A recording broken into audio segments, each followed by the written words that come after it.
So hello aspirants, welcome back to another exciting class of GS. तो हम लोग क्या टॉपिक पिछले क्लास में स्टार्ट करते हैं? सेल। ठीक है, तो चलिए थोड़ा सा सेल का रिवीजन करते हैं।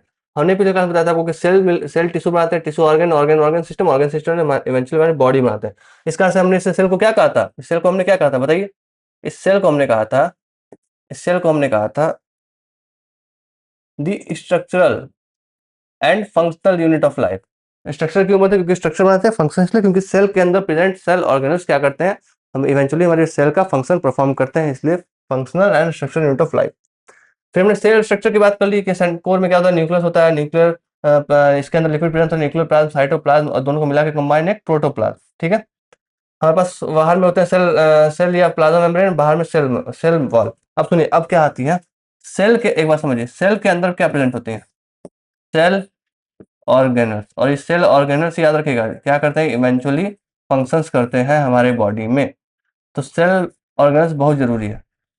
तो आप में से बहुत का एक क्वेश्चन नहीं उठा होगा कि सर जब आपने बताया कि cell smallest unit of life है, तो जरा बताइए सर, सेल से छोटा तो सेल ऑर्गेनल्स है, तो क्यों ना हम सेल ऑर्गेनल्स को स्मॉलेस्ट यूनिट ऑफ लाइफ बोले, क्यों हम सेल को बोलते हैं? पर सुनिए एक बात, छोटा होना और छोटा यूनिट होना दो डिफरेंट चीजें हैं। सेल इवेंचुअली इन सबको मिला के एक यूनिट है जो मिलके टुगेदर काम करती है, इस कारण से सेल यूनिट होती है।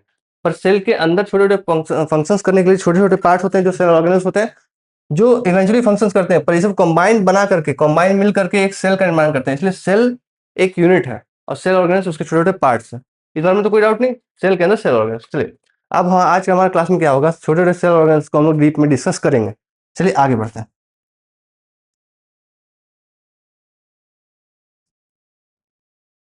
चलिए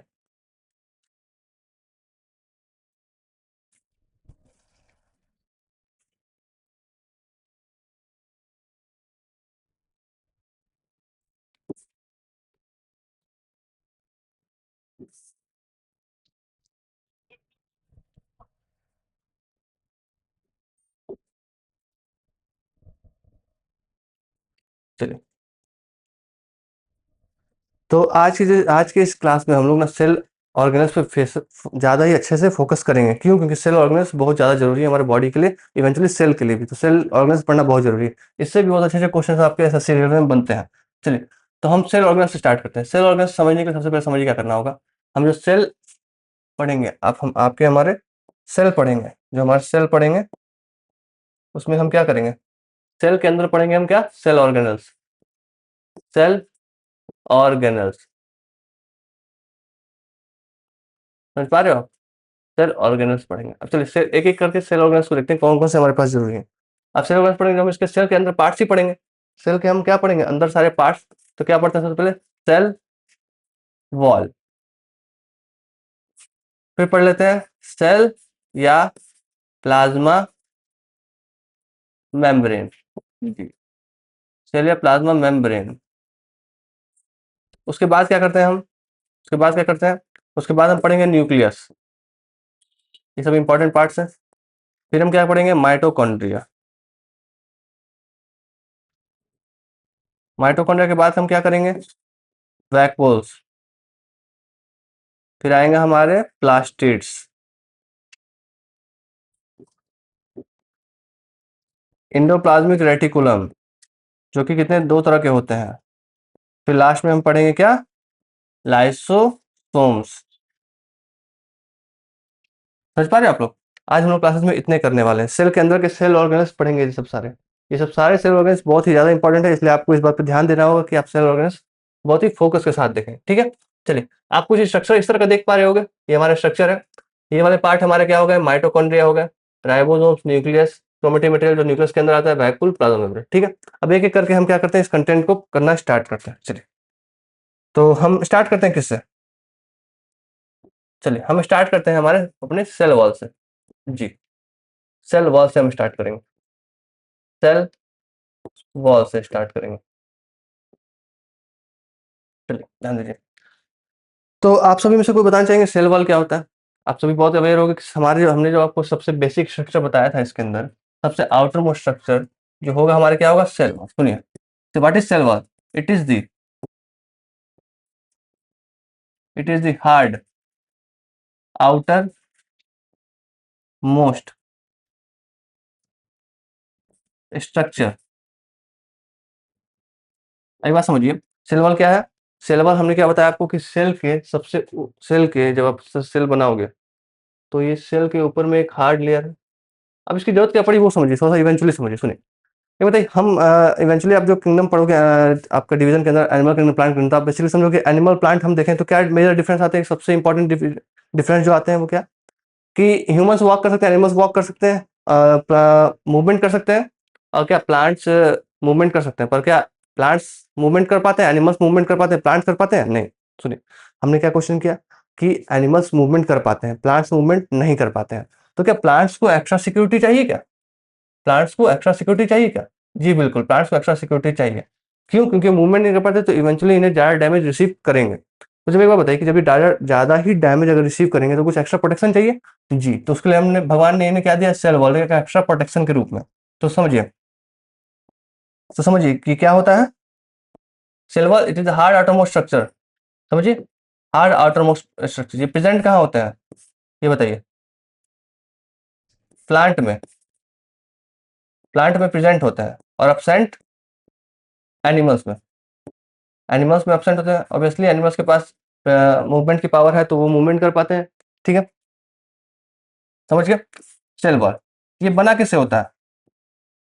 मेड अप ऑफ, देखिए C for cell wall, C for cellulose. जी, ट्रिक याद रखिएगा, सेल्यूलोज, सेलुलोज से बना होता है। अब बताइए क्या लिविंग होता है या डेड होता है? चलिए आप बताइए, ये क्वेश्चन बनता है आपका रेलवे में, हम कि इनमें से कौन सा सेल ऑर्गेनाइज डेड होता है, तो आपका क्वेश्चन क्या होगा, आंसर क्या होगा बताइए? लिविंग होता है कि डेड होता है cell wall? Cell wall dead होते हैं, लिविंग नहीं होते हैं। अगर ये लिविंग होते तो ये ज्यादा हेल्पफुल कैसे होते? ये हार्ड फिर ज्यादा रह नहीं पाते। समझ पा रहे हो? तो what is cell wall? Cell wall it is hard outer most structure within the present within the plant. Plants के अंदर प्रेजेंट होते हैं, सबसे आउटर मोस्ट स्ट्रक्चर से प्लांट बोलते हैं। ठीक है, एनिमल में नहीं होता है। ठीक है, अब एक बार बताइए, ये किसके बने होते हैं? ये बने होते हैं सेलुलोज के। ये किसके बने होते हैं? सेलुलोज के। ठीक है, सेलुलोज के बने होते हैं। क्या लिविंग होते हैं, डेड होते हैं?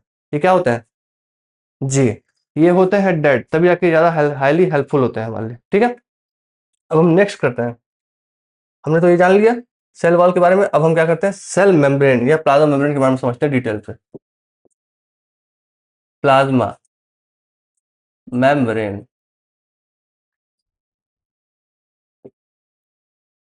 चलिए प्लाज्मा मेम्ब्रेन सुनिए। जैसा कि अभी आपने देखा था सेल के जब स्ट्रक्चर को हमने देखा था, तो सेल के स्ट्रक्चर में सेल वॉल था, उसके बाद क्या आता है? ये प्लाज्मा मेम्ब्रेन, प्लाज्मा मेम्ब्रेन। ठीक है, चलिए समझते हैं प्लाज्मा मेम्ब्रेन क्या होता है। What is plasma membrane? Plasma membrane देखिए, वो भी आउटर मोस्ट स्ट्रक्चर है, ये भी आउटर मोस्ट स्ट्रक्चर है। It is the outer most, it is the outer most, outer most structure present in animals.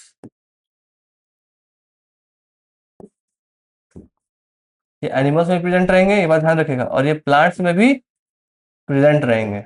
जी, तो ये मगर आउटर मोस्ट स्ट्रक्चर किसका होगा? सोचिए, दोनों में प्रेजेंट तो है। एक बार समझिए कि एनिमल के प्लांट्स के पास तो आउटर मोस्ट लेयर तो सेल वॉल थे, तो हम क्या इसको सेल आउटर मोस्ट स्ट्रक्चर बोल सकते हैं क्या? नहीं, क्योंकि सेल वॉल वहां पर थे।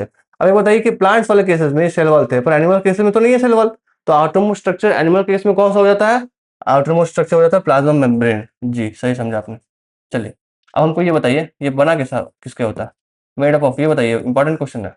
Made up of, P for plasma membrane, P for protein, P for protein and lipids, protein and lipids. समझ पा रहे हो?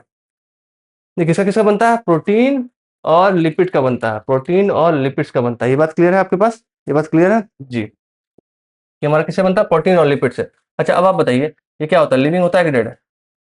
इट इज लिविंग और डेड, बताइए। तो ये होता है लिविंग, डेड नहीं होता है। डेड कौन सा होता है? पूरे सारे सेल ऑर्गेन में आपसे पूछा डेड कौन होता है तो कौन सा बताएंगे आप? सेल वॉल, प्लाज्मा मेम्ब्रेन, या दूसरा इसका नाम क्या है? सेल मेम्ब्रेन, सेल या प्लाज्मा मेम्ब्रेन। समझ पा रहे हो? ये आउटर मोस्ट स्ट्रक्चर होता है जो क्या प्रेजेंट होता है एनिमल प्लांट्स दोनों में। ये क्या करता है? Made up of protein and lipids, it is living और डेड। तो क्या है? लिविंग है, डेड नहीं है। ठीक है, इस बारे में क्लियर है? चलिए, तुम्हारा प्लाज्मा मेम्ब्रेन वाला पार्ट क्लियर है? प्लाज्मा मेम्ब्रेन वाला पार्ट क्लियर है जी। तो हमने अभी तक के केस में जान लिया सेल वाल हमारा पार्ट हो चुका है, सेल प्लाज्मा मेम्ब्रेन हो चुका है। अब हम आते हैं फाइनल न्यूक्लियस की तरफ से। न्यूक्लियस इंपॉर्टेंट है भी। चलिए न्यूक्लियस के बारे में समझते हैं। न्यूक्लियस, चलिए न्यूक्लियस हमारा किससे किससे मिलकर बना है जरा बताइए। न्यूक्लियस हमारा किससे किससे मिलकर बना हुआ? न्यूक्लियर इन्वेलप, और किससे बना मिलकर बना हुआ बताइए? Plus nucleo plasm. चलिए ठीक है। अब फर्दर हमारा न्यूक्लियर प्लाज्म किससे मिलकर बना है ये कौन बता पाएगा? हमारा न्यूक्लियर प्लाज्म क्रोमेटिन मटेरियल बनता है। एक क्रोमेटिन मटेरियल अवेलेबल है, उसके बाद जो अवेलेबल है वो क्या है? क्रोमेटिन मटेरियल के अलावा न्यूक्लियोलस। चलिए एक बात समझिए, हमने आपको बताया क्या सबसे इंपॉर्टेंट पार्ट जो आ रहा है सेल ऑर्गन में वो था न्यूक्लियस। ठीक है, न्यूक्लियस किससे किससे कंसिस्ट होकर बनता है? न्यूक्लियर एनवेलप और न्यूक्लियोप्लाज्म से। अब चलिए एक बात समझिए कि पहले न्यूक्लियस है क्या, ये पहले समझ लेते हैं। It is the it is the largest organelle in cell. अगर आपसे पूछा जाए क्वेश्चन कि लार्जेस्ट ऑर्गेनेल इन सेल कौन सा है तो आप क्या बताओगे? बताओगे आप न्यूक्लियस। ठीक है, आप न्यूक्लियस बताओगे। उसके बाद it is the brain of it is the brain of the cell. Cell का ब्रेन कौन सा होता है? हमारे सेल का ब्रेन होता है वो होता है न्यूक्लियस। ठीक है, इस बात को समझ पा रहे हो? Brain of the cell, brain of the cell. ठीक है, अब समझिए कैसे कैसे काम करता है। सबसे लार्जेस्ट ऑर्गन होता है ब्रेन ऑफ द सेल होता है, इसलिए इस कारण से ये बहुत ज्यादा इंपॉर्टेंट होता है। ये बाकी सारे सेल ऑर्गन को एक तरह से कमांड करता है। तो न्यूक्लियस हमारे लिए क्या है, बहुत ज्यादा इंपॉर्टेंट है। ठीक है, अब देखिए जो हमारा न्यूक्लियर एनवेलप होता है, न्यूक्लियर एनवेलप ये हमारे किस लिए इंपॉर्टेंट है? Nuclear envelope. हमारा न्यूक्लियर इन्वेलप क्या होता है ये समझिए। न्यूक्लियर इन्वेलप हमारा बनता है किससे? न्यूक्लियर पोर से बनता है, न्यूक्लियर पोर से। देखिए जैसे अब आप देख पा रहे हो ये वाला जो स्ट्रक्चर है ऐसे करके,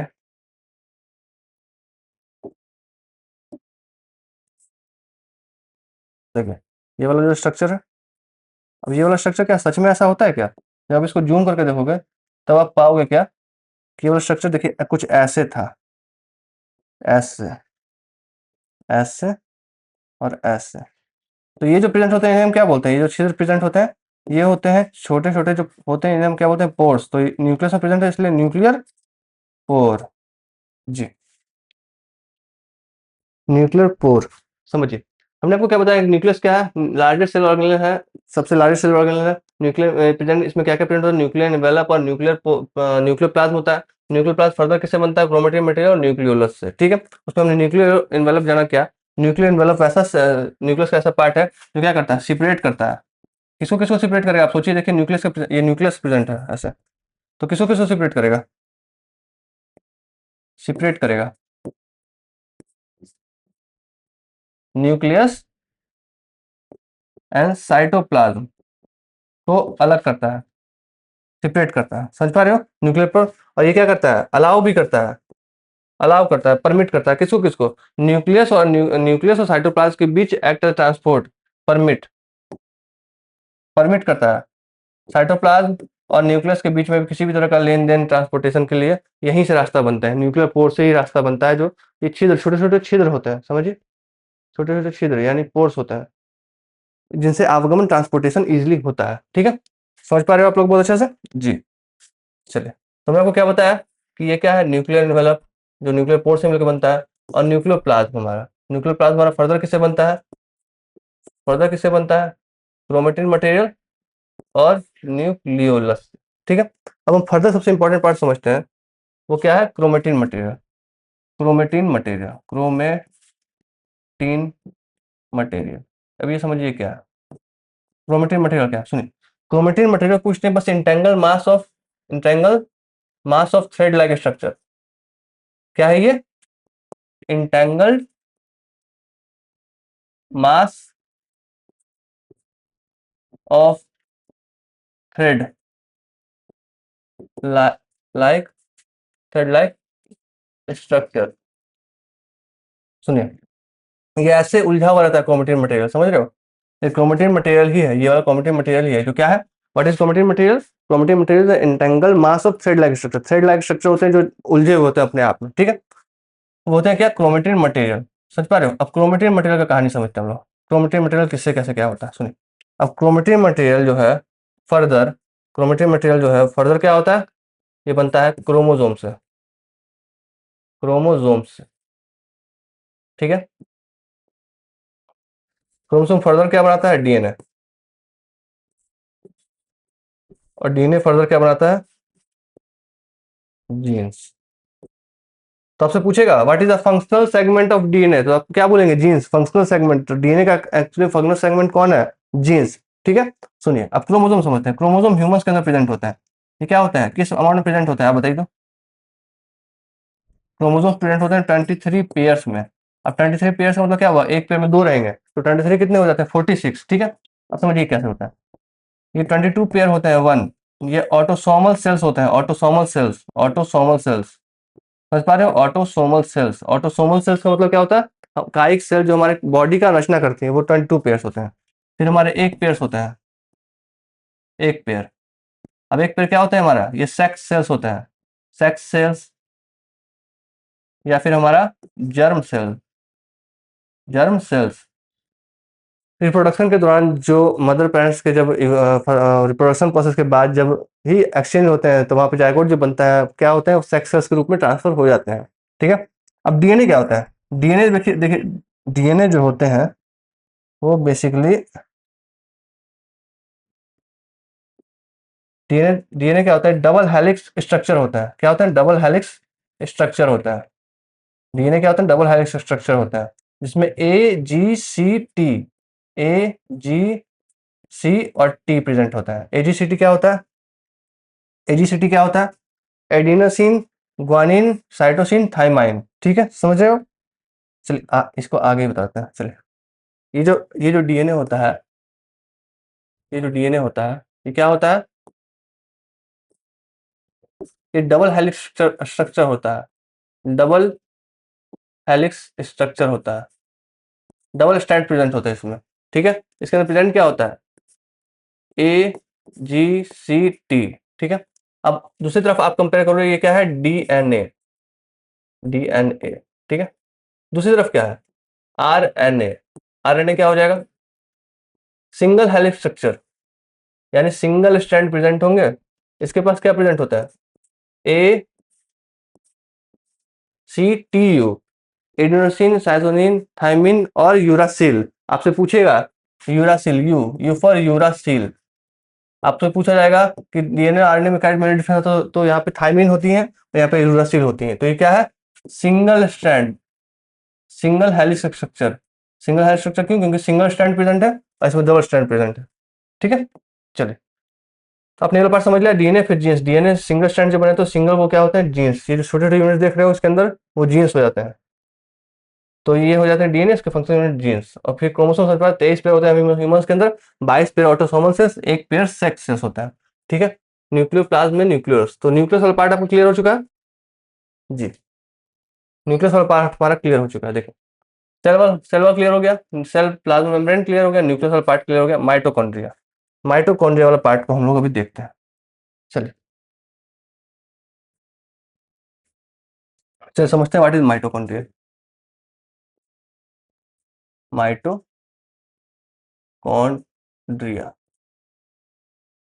चलिए माइटोकॉन्ड्रिया समझते हैं, सुनिए। What is mitochondria?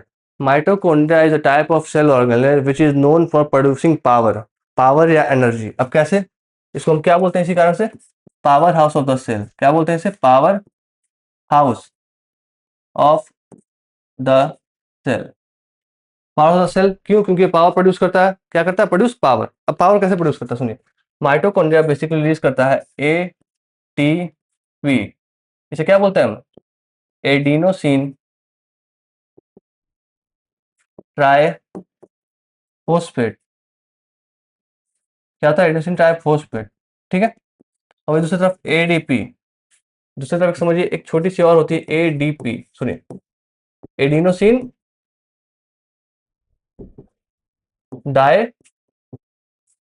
Phosphate, phosphate. सुनिए ना बात, माइटोकॉन्ड्रिया क्या होता है? माइटोकॉन्ड्रिया एक ऐसा सेल ऑर्गन है जो क्या करता है, पावर ऑफ द सेल कहलाता है, ठीक है, पावर ऑफ द सेल कहलाता है। क्यों? क्योंकि ये प्रोड्यूस क्या करता है, एटीपी, एटीपी यानी एडेनोसिन ट्राइफॉस्फेट। अब देखिए, ये ट्राइफॉस्फेट है और ये डाइफॉस्फेट है, तो आप में से खुद कॉमन सेंस लगा के बताइए कि बड़ी एनर्जी यूनिट कौन सी होगी, बड़ी यूनिट एनर्जी इन दोनों में से कौन सी होगी, ट्राइफॉस्फेट या डाइफॉस्फेट?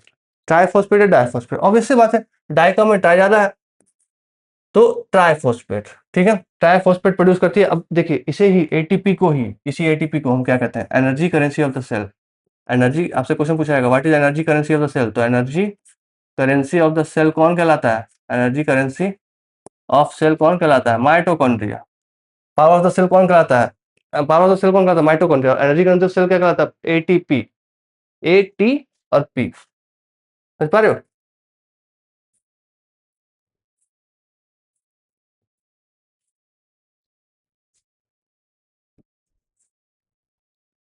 चलिए, माइटोकॉन्ड्रिया क्लियर हो गया आपका, ठीक है।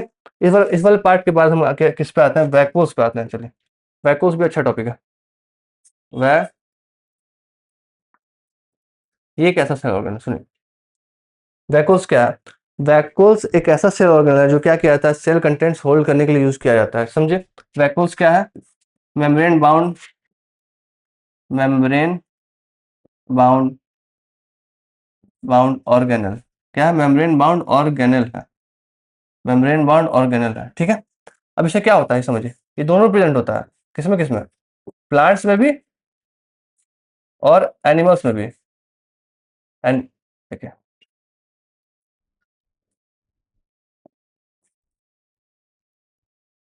समझिए, ये किसमें किसमें प्रेजेंट होता है, ये प्रेजेंट होता है एनिमल्स में भी और प्लांट्स में भी। चलिए, एनिमल्स वाला केस में समझते हैं, एनिमल्स वाला केस में, एनिमल्स वाला केस में क्या होगा, ये होगा, देखिए उसमें लॉन्ग होता है, इसमें शॉर्ट होता है, स्मॉल।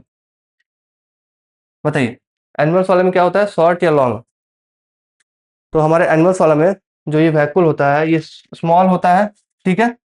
और क्या किया जाता है, यूज किया जाता है किस लिए, सो एक मिनट,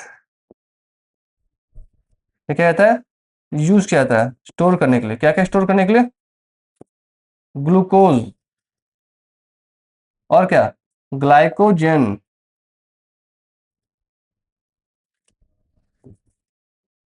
प्रोटीन, ये सब स्टोर करने के लिए क्या क्या यूज किया जाता है, एनिमल के वैक्यूल्स, ठीक है। ये टेम्पररी भी होते हैं, याद रखिए, स्मॉल एंड टेम्पररी। इसलिए बहुत केसेस में बोला था कि एनिमल्स के पास वैक्यूल्स होते ही नहीं, पर ये बात सच नहीं है, होते हैं पर टेम्पररी स्मॉल होते हैं, इसलिए बहुत लोग नेग्लिजिबल माने जाते हैं। चलिए, प्लांट्स के ऊपर आते हैं, प्लांट्स, तो सुनिए, प्लांट्स के पास क्या होते हैं, large and distinct, large and distinct storage के लिए भी यूज होते हैं, उसके अलावा क्या यूज होते हैं, ये होते हैं प्रोवाइड, क्या करता है प्रोवाइड, ये प्रोवाइड करता है स्ट्रेंथ, प्रोवाइड करता है स्ट्रेंथ एंड टर्गिडिटी, टर्गिडिटी, ठीक है। सुनिए, हमने अभी तक आपको क्या बताया कि mitochondria power of the cell था, ये तो क्लियर हो गया, एटीपी हो गया क्लियर। वैक्यूल्स पे है, वैक्यूल्स क्या है, मेम्ब्रेन बाउंड ऑर्गेनेल जो क्या करता है, बेसिकली स्टोर करने के लिए यूज किया जाता है। ये दोनों प्रेजेंट होता है एनिमल और प्लांट में भी। एनिमल में स्मॉल होता है और टेम्पररी होता है, स्मॉल होता है टेम्पररी होता है, ठीक है। और स्टोर क्या करता है, ग्लूकोज, ग्लाइकोजन, प्रोटीन्स वगैरह ये सब स्टोर करते हैं, ठीक है। एनिमल के प्लांट के अंदर क्या होता है, लार्ज और डिस्टिंक्ट, ये क्या करता है, provide strength and turgidity, provide strength, provide strength and turgidity, क्या करता है, स्ट्रेंथ और टर्गिडिटी प्रोवाइड करता है, ठीक है। तो ये वाला पार्ट था हमारा वैक्यूल्स का, आशा करें आप सब समझ पा रहे होंगे। चलिए, तो हमारा यहाँ पे कौन सा पार्ट हो गया, तो हमारा ये वाला पार्ट भी कंप्लीट हो गया, माइटोकॉन्ड्रिया, वैक्यूल्स। अब चलिए, प्लास्टिड, एंडोप्लाज्मिक रेटिकुलम और लाइसोसोम को भी देख लेते हैं, ज्यादा टाइम लगेगा नहीं। चलिए,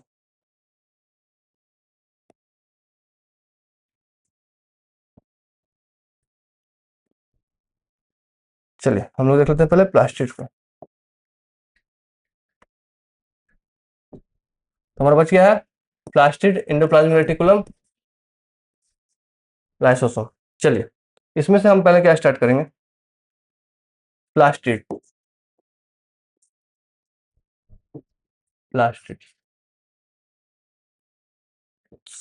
चलिए ध्यान सुनिए, व्हाट इज प्लास्टिड। तो प्लास्टिड ऐसे सेल ऑर्गेनल होते हैं जो बेसिकली और मेजरली कहाँ प्रेजेंट होते हैं, प्लांट्स के अंदर प्रेजेंट होते हैं। कहाँ प्रेजेंट होते हैं, प्लांट्स के अंदर। तो ये क्या होते हैं, मेजरली प्रेजेंट कहाँ होते हैं, प्रेजेंट इन प्लांट्स, प्लांट्स में प्रेजेंट होते हैं। और एक और बात याद रखिएगा, आपको क्वेश्चन भी बनता है इसके अकॉर्डिंग, कि इसके पास क्या होता है, has its own DNA and ribosome. याद रखिएगा, इसके पास खुद का डीएनए और राइबोसोम होता है, ये इंपॉर्टेंट है जी। इसके पास खुद का डीएनए और राइबोसोम होता है प्लास्टिड्स के पास। तो देखिए, इस प्लास्टिड पर अलग अलग टाइप के प्रेजेंट होते हैं, कैसे कैसे। एक होते हैं आपके कलरफुल, कलरफुल, और एक होते हैं कलरलेस, कलरफुल और कलरलेस जी, कलरफुल और कलरलेस देखिएगा।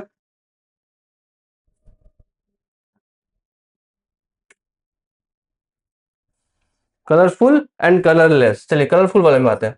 कलरफुल में क्या होता है और कलरलेस में क्या होता है। कलरलेस में प्रेजेंट होता है ल्यूकोप्लास्ट, ल्यूकोप्लास्ट, और इसमें क्रोमोप्लास्ट, क्रोमोप्लास्ट, समझिए। क्रोमोप्लास्ट क्या होता है, बेसिकली क्रोमोप्लास्ट क्या होता है, क्रोमोप्लास्ट वैसे सेल प्लास्टिड होते हैं जो क्या करते हैं, कलर देने के लिए आते हैं। कलर किसको कलर देंगे, कलर किसको जरूरत किसको पड़ेगी, फ्लावर को जरूरत पड़ेगी और फ्रूट को पड़ेगी जी। अब इसी क्रोमोप्लास्ट में एक और क्रोमोप्लास्ट आता है जिसको हम नाम देते हैं क्या, क्लोरोप्लास्ट, क्लोरोप्लास्ट जी, समझ पा रहे हो, क्लोरोप्लास्ट। अब क्लोरोप्लास्ट क्या होता है वो समझिए। क्लोरोफिल जो होते हैं हमारे, क्लोरोफिल तो आप लोग को याद आ गया होगा। क्लोरोफिल के अंदर प्रेजेंट होते हैं क्या, क्लोरोप्लास्ट। क्लोरोप्लास्ट क्या होते हैं, ये ग्रीन पिगमेंट होते हैं, ग्रीन पिगमेंट होते हैं, जो किसके लिए हेल्पफुल होते हैं, ग्रीन पिगमेंट किसके लिए हेल्पफुल होते हैं, फोटोसिंथेसिस, जिसके कारण ये पूरा जीवन चल रहा है। फोटोसिंथेसिस ना हो तो लाइफ होगी क्या, नहीं। क्यों, क्योंकि प्लांट हमारे प्राइमरी प्रोड्यूसर है। प्राइमरी प्रोड्यूसर फूड नहीं बनाएंगे तो सेकेंडरी कैसे खाएगा, सेकेंडरी नहीं खाएगा तो टर्सरी कैसे खाएगा। तो इवेंचुअली फूड चेन जो आपने पढ़ा होगा, फूड चेन का स्टार्टिंग में कौन आते थे, प्लांट्स, प्राइमरी प्रोड्यूसर। तो फोटोसिंथेसिस कैसे होती है, क्लोरोफिल के प्रेजेंट ग्रीन पिगमेंट जिसे हम बोलते हैं क्लोरोप्लास्ट, उसके कारण होती है। ल्यूकोप्लास्ट क्या है, देखिए ल्यूकोप्लास्ट क्या है, white colourless, white colourless plastid. और ये क्या करता है, ऐसा तो नहीं कि सिर्फ कलरलेस होकर बेकार पड़ा है, नहीं, ठीक है, करता है, स्टोर करता है क्या क्या, starch, oil and protein granules. ये बहुत इंपॉर्टेंट है, ल्यूकोप्लास्ट भी, समझ पा रहे हो, ल्यूकोप्लास्ट। तो हमने क्या बताया, प्लास्टिड क्या है, प्लास्टिड एक ऐसा सेल ऑर्गेनल है जो प्रेजेंट किसमें होता है, प्लांट में प्रेजेंट होता है। उसका खुद का डीएनए और राइबोसोम होता है। इसमें कलरफुल आते हैं क्रोमोप्लास्ट, जो क्या करते हैं, कलर देते हैं किसको, फ्लावर फ्रूट को। फिर इवेंचुअली क्रोमोप्लास्ट के अंदर आते हैं क्लोरोप्लास्ट, जो क्या होते हैं, क्लोरोफिल में प्रेजेंट ग्रीन पिगमेंट होते हैं जो क्या करते हैं, फोटोसिंथेसिस करते हैं। लास्ट में हमारा आता है ल्यूकोप्लास्ट। तो प्लास्टिक, अगर हम आपसे पूछे प्लास्टिक कितने टाइप के हो गए, प्लास्टिक्स कितने टाइप के हो गए, तो आप क्या बोलोगे, तीन तरह के। कौन कौन से, समझिए। क्रोमोप्लास्ट, क्रोमोप्लास्ट, फिर क्या हो जाएंगे, क्लोरोप्लास्ट, लास्ट में क्या आ जाएंगे बताइए, ल्यूकोप्लास्ट। हर किसी का अपना इंपॉर्टेंस है, समझ पा रहे हो जी। तो हम आगे थे इसमें, अब आते हैं हम क्या, फाइनली एंडोप्लाज्मिक रेटिकुलम करेंगे और क्या करेंगे, लाइसोसोम। चलिए एंडोप्लाज्मिक रेटिकुलम को देखते हैं हम, एंडोप्लाज्मिक रेटिकुलम को देखते हैं हम, एंडोप्लाज्मिक रेटिकुलम को देखते हैं हम। चलिए एंडोप्लाज्मिक रेटिकुलम क्या आएगा, एंडोप्लाज्मिक रेटिकुलम, एंडोप्लाज्मिक रेटिकुलम।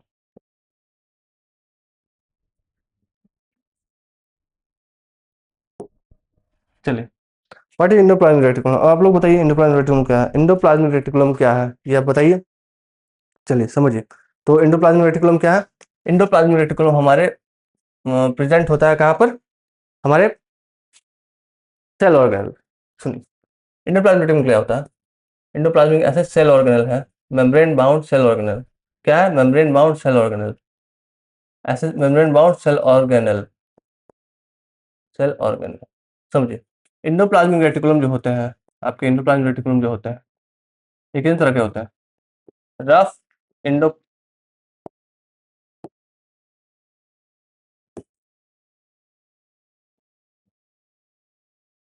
चलिए, फर्स्ट रेटिकुलम क्या होता है? Rough endoplasmic reticulum, endoplasmic reticulum. रुकिए, इसकी जरूरत तो भी पड़ेगी।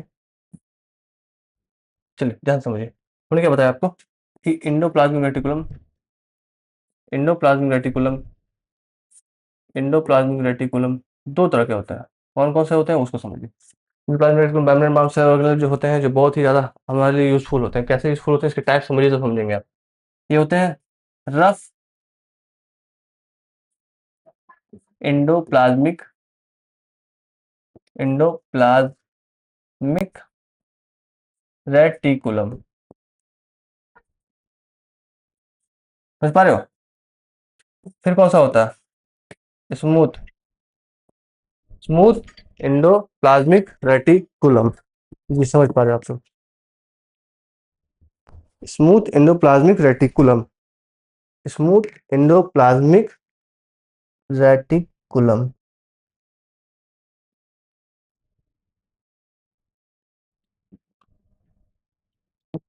चलिए बात समझिए। तो एंडोप्लाज्मिक रेटिकुलम क्या था? हमारे सेलुलर ऑर्गन थे, जो एंडोप्लाज्मिक रेटिकुलम होता है, और दूसरे होता है smooth endoplasmic, smooth endoplasmic reticulum,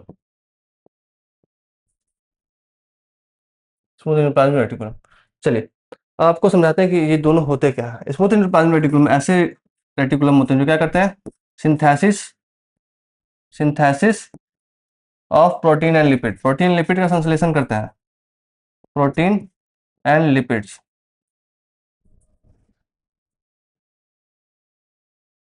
और राइबोसोम होते हैं यहाँ पे, राइबोसोम्स। समझिए। तो रफ एंडोप्लाज्मिक रेटिकुलम क्या होते हैं? रफ एंडोप्लाज्मिक वैसे रफ एंडोप्लाज्मिक रेटिकुलम वैसे रेटिकुलम होते हैं जो क्या होते हैं? रफ। अब रफ किसी कारण होते हैं याद रखिएगा, रफ होते हैं प्रेजेंस के। राइबोसोम प्रेजेंट होता है, इसका से रफ होता है। इसमें राइबोसोम प्रेजेंट नहीं होता है, इसमें राइबोसोम अब्सेंट होता है, याद रखिएगा। राइबोसोम अब्सेंट होता है, इसमें प्रेजेंट होता है, इसका से रफ होता है। और राइबोसोम्स का मेनली काम क्या है आप बताइए? मेनली राइबोसोम्स का काम क्या है? आप लोगों ने राइबोसोम टॉपिक पढ़ा होगा पहले भी। राइबोसोम का मेन फंक्शन क्या है? देखिएगा, हमारे पास एंडोप्लाज्मिक रेटिकुलम ऐसा ऑर्गेनेल जिसके अंदर प्रेजेंट है rough endoplasmic reticulum, smooth endoplasmic reticulum. Rough वाले में पास होता है राइबोसोम, इसका आंसर रफ होते हैं। स्मूथ वाले के पास होता है एंडोप्लाज्मिक, स्मूथ एंडोप्लाज्मिक रेटिकुलम के पास राइबोसोम अब्सेंट होता है। ये प्रोटीन और लिपिड्स का सिंथेसिस करते हैं। और राइबोसोम क्या करते हैं? ध्यान दीजिएगा, यहाँ पर छोटी सी मिस्टेक हो गई। Fats and lipids, fats and lipids का संश्लेषण करते हैं। और यहाँ पे हमारे राइबोसोम प्रोटीन का। तो हमें आपका क्वेश्चन बन जाएगा, प्रोटीन फैक्ट्री कौन है? Protein factory. तो प्रोटीन फैक्ट्री कौन है? प्रोटीन फैक्ट्री कौन है हमारी? जी, प्रोटीन फैक्ट्री हमारी क्या है? इंडोप्लाज्मिक राइबोसोम है हमारी प्रोटीन फैक्ट्री। क्या करती है? प्रोटीन का सिंथेसिस करती है। ठीक है, ये हमारी। अब चलिए, राइबोसोम भी एक इंपॉर्टेंट पार्ट है जो आपको पढ़ना है। राइबोसोम भी एक इंपॉर्टेंट पार्ट है, कैसे वो देखें। राइबोसोम, सुनिए, राइबोसोम भी अलग अलग टाइप के होते हैं। ठीक है, आपके होते हैं 70S और 80S। यहाँ पे एस क्या है पहले वो समझिए। एस है आपके स्वेडबर्ग यूनिट। सुनिए, शेडबर्ग यूनिट क्या हुआ कि जब कभी भी आपको लिक्विड में से कितने जल्दी से सेडिमेंटेशन रेट पे जिस पे सेटल डाउन हो जाते हैं, वही हमारा शेडबर्ग यूनिट बताता है। सेडिमेंटेशन यूनिट जो हमारे सेटल डाउन हो जाते हैं। ठीक है, 70S और 80S होती है आपकी। 70S में क्या आ जाती है बताइए? प्रोकैरियोटिक, प्रोकैरियोटिक के लिए बनता है, प्रोकैरियोटिक, प्रोकैरियोटिक सेल्स के लिए क्या बनता है? 70S। और यूकैरियोटिक, यूकैरियोटिक के लिए क्या बनता है? अब प्रो और यू क्या बोला है ये समझिए। यहाँ पे जो प्रो टर्म है, ये जो प्रो टर्म है, ये प्रो टर्म यूज किया जाता है प्रिमिटिव के लिए। ये प्रो टर्म जो होता है प्रिमिटिव के लिए, प्रिमिटिव, एंसेंट या अंडर डेवलप्ड, अंडर डेवलप यानी कि जो ज़्यादा डेवलप्ड ना हो, वो तो ऐसे होते हैं क्या? Prokaryotic cells. अब यूकैरियोटिक सेल्स, यू का मतलब होता है ट्रू, ट्रू न्यूक्लियस। ऐसे सेल्स जिसके पास ट्रू न्यूक्लियस हो, यानी ये अंडर डेवलप ना हो, हाईली डेवलप हो, जिसके पास क्या हो? ट्रू न्यूक्लियस, ट्रू न्यूक्लियस हो। ट्रू न्यूक्लियस हो, और ये क्या हो, एडवांस, हाईली डेवलप और एडवांस। समझ पा रहे हो? वैसे होते हैं यूकैरियोटिक सेल्स। अब देखिए इसके अंदर प्रेजेंट तो होते हैं, तो आपसे क्वेश्चन बन जाएगा राइबोसोम के टाइप पे 70s और 80s के, ठीक है, प्रोकैरियोटिक और यूकैरियोटिक। अब देखिए 70s टूटेगा, किसमें टूटेगा, 80s किसमें टूटेगा, समझिए। तो ये किसमें टूट जाएगा आप बताइए। चलिए, जो हमारे एस वाले यूनिट थे, जो हमारे एस वाले यूनिट थे राइबोसोम्स के पास, वो हमारे टूट जाएंगे किसमें, 70s और 80s, ठीक है। जब इस यूनिट को हम देखेंगे इवेंचुअली, तो आपको जानकारी मिलेगी कि 70s और 80s वाले में यूकैरियोटिक प्रोकैरियोटिक सेल्स आते हैं। चलिए इस बात को यहाँ तक समझिए।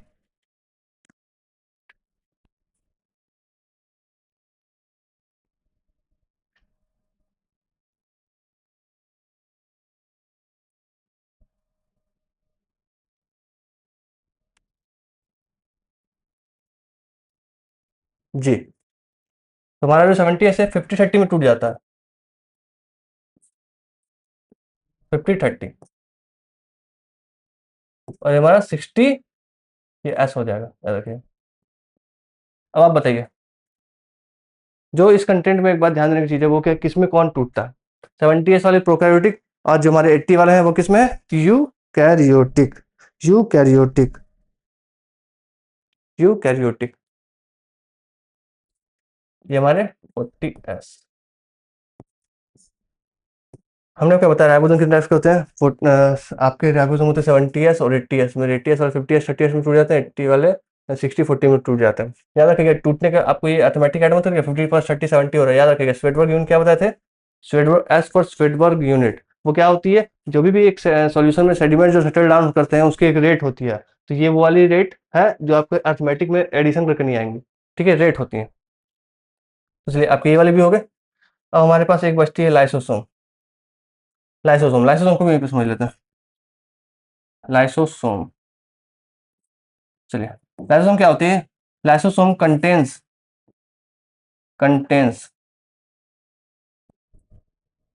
Highly acidic, highly acidic enzyme. अब बताइए हाईली एसिडिक एंजाइम का नाम क्या होता है, hydrolytic enzyme, hydrolytic enzyme, hydrolytic enzyme, ठीक है। अब समझिए, तो हमने आपको क्या बताया, लाइसोसोम है क्या, इवेंचुअली लाइसोसोम सुनिए क्या है लाइसोसोम, बताइए। आपके घर में आपकी मदर जो है वो क्या करती होंगी, कुछ भी अगर घर के गंदगी वगैरह होंगी, आपके भाई बहन आप लोग मिलकर सफाई करते होंगे। हमारे बाहर में क्या है, वो सफाई कर्मी अलग अलग जगह पे अवेलेबल है, सफाई कर्मी अवेलेबल है।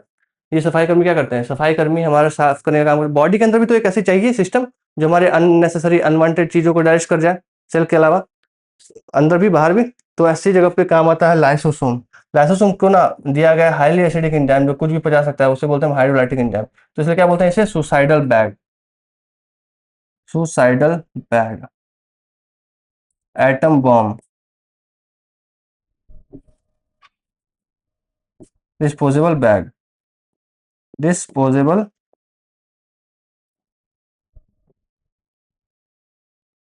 बैग, ठीक है। समझ पा रहे हो कैसे काम करते हैं ये चीजें।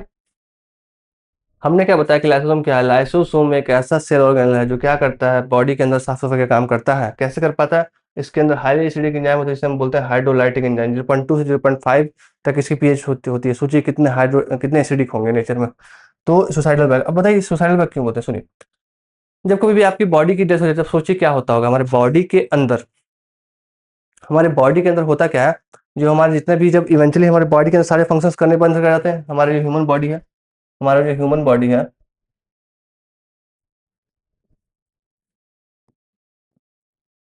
हमारा जो ह्यूमन बॉडी है ऐसे बेसिकली फंक्शन करना बंद कर देता है। इसके अंदर तो बेसिकली सारे मेटाबॉलिक एक्टिविटीज बंद हो जाते हैं। तो फिर होता क्या, सुनिए। इस बॉडी के अंदर सेल होती है, इसके अंदर न्यूक्लियस इस लाइसोसोम को कमांड करता है ना डाइजेशन के लिए। सुनिए क्या होता है कि जब कभी बॉडी के अंदर मटे सुनिए एक सेल चलता है, सेल भी तो एक घर जैसा ही है, इनकम आएगा, चीज खरीदाएंगी, खाना बनेगा तभी तो चीज घर चलेगा। वैसे इसके अंदर कोई मटेरियल्स नहीं आ रहा होता है, यानी कि प्रोटीन वगैरह कुछ भी नहीं आ रही होती, तो सेल इवेंचुअली फंक्शन करना बंद कर देता है। तो इस केस में क्या होता है, ये सेल रप्चर हो जाती है, इससे लाइसोसोम बाहर निकल जाता है। और लाइसोसोम क्या करता है, खुद ही अपने सेल को खाने लगता है। ऐसे करके अननेसेसरी अदर सेल्स भी अपने आप को खाने लगते हैं, और इवेंचुअली बॉडी डाइजेशन के फेज में आ जाता है। तो इसलिए हम इसे सुसाइडल बैग बोलते हैं, कि एक तरह से हमारे बॉडी के सेल्स को खुद ही खाने लगता है सुसाइड के रूप में। इसलिए हम इसे क्या, लाइसोसोम क्या बोलते हैं, सुसाइडल बैग, ठीक है। तो चलिए देखिए आज की क्लास में हमने क्या क्या सीखा, समझिए। आज की क्लास में हमने सेल पे बात किया था, सेल का सेल ऑर्गेनल, सेल वॉल पे हमने कंप्लीट कर लिया, सेल या प्लाज्मा मेम्ब्रेन, सेल या प्लाज्मा मेम्ब्रेन हमने कर लिया, सेल या प्लाज्मा मेम्ब्रेन कर लिया, न्यूक्लियस कर लिया हमने, माइटोकॉन्ड्रिया, प्लास्टिड, ये रफ एंडोप्लाज्मिक रेटिकुलम होता है और स्मूथ होता है, हमने ब्लास्टिक कर लिया, लाइसोसोम, लाइसोसोम्स हमने कर लिया, समझ पा रहे हैं, सुसाइडल बैग। तो ऐसे करके हमने अलग अलग चीज़ों को जान लिया। देखिए plasma membrane, backbone, chromatin material, nucleus, ribosomes, Golgi body, lysosome, centriole, nuclear pores, देखिए छोटे छोटे न्यूक्लियर पोर्स हैं। और बाद endoplasmic reticulum, smooth endoplasmic reticulum, nuclear pores. Centrioles basically cell के अंदर कॉपी करने के लिए आ जाते हैं चीज़ें जो आगे कंटेंट में ले चलते हैं। तो बेसिकली हमने सेल का यहाँ पे ऑलमोस्ट कंटेंट थ्योरी वाले पार्ट जो है हमने वहाँ पे वो कंप्लीट कर लिया, जिसमें क्या हुआ हमारी थ्योरी वाली पार्ट जो है वो कंप्लीट हो चुकी है। ठीक है, अब इसमें आगे कुछ सेल में नहीं बचता है। तो आपके इतने टाइम में ये सेल कंप्लीट होती है। टाइम देने के लिए आपका थैंक यू। तो